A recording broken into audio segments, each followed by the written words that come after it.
Welcome to the Keith Noble Show, brought to you by Auto Chicks and the Nobles Financial Network.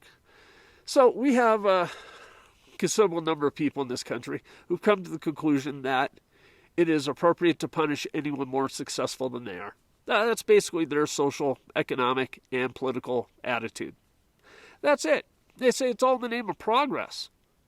Is it really?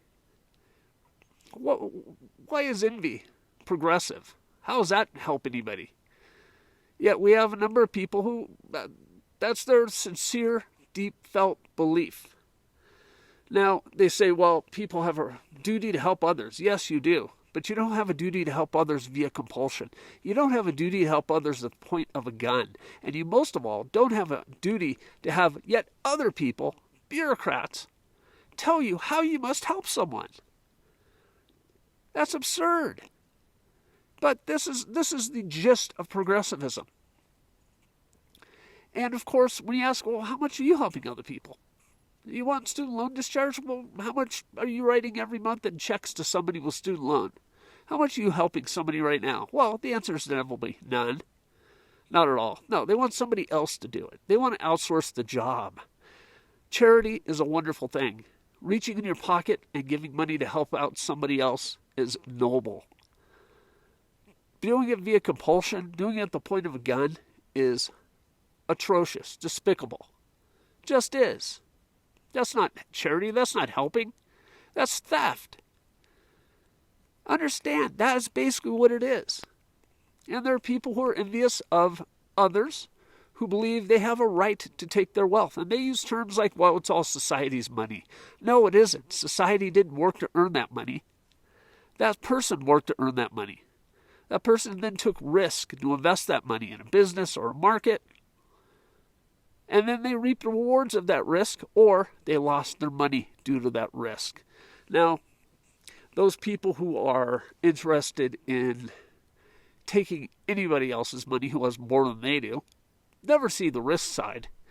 They have no concept of risk. They don't see the guy who worked 100 or 120 hours a week building a business. They don't see somebody who sunk their life savings in and borrowed all they could to start a restaurant.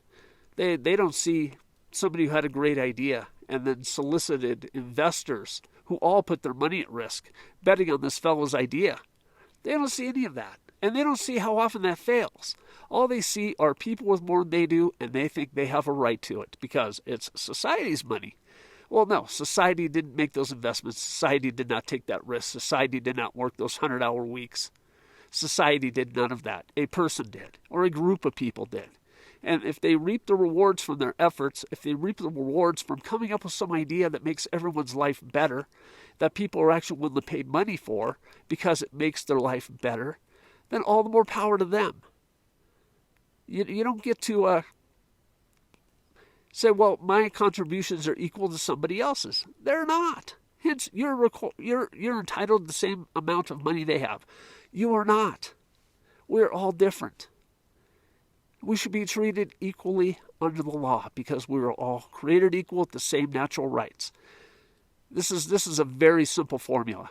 If everyone is created equal and everyone has the same natural rights, there will be complete disequality in the outcomes because we're all different people.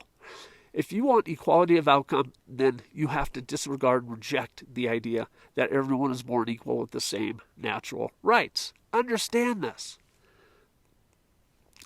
No two people are equal to each other. No one person is equal to himself on different days. It doesn't work that way. Envy makes for terrible public policy. Greed of other people's stuff makes for terrible public policy. Which takes us back to all men are created equal with the same natural rights. Why this is so important? Because it means everyone is treated equally. Doesn't mean you get equality of outcome. Doesn't mean it's society's money. Doesn't mean any of this. And by the way, contrary to what many progressives like to proclaim, markets preceded government. Governments do not create markets. And where governments control markets, they don't really control them because there will always be black markets.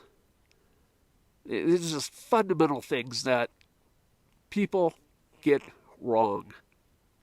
Of course, they use this government creates markets argument to argue why they are entitled to other people's stuff. You are not entitled to anyone else's stuff.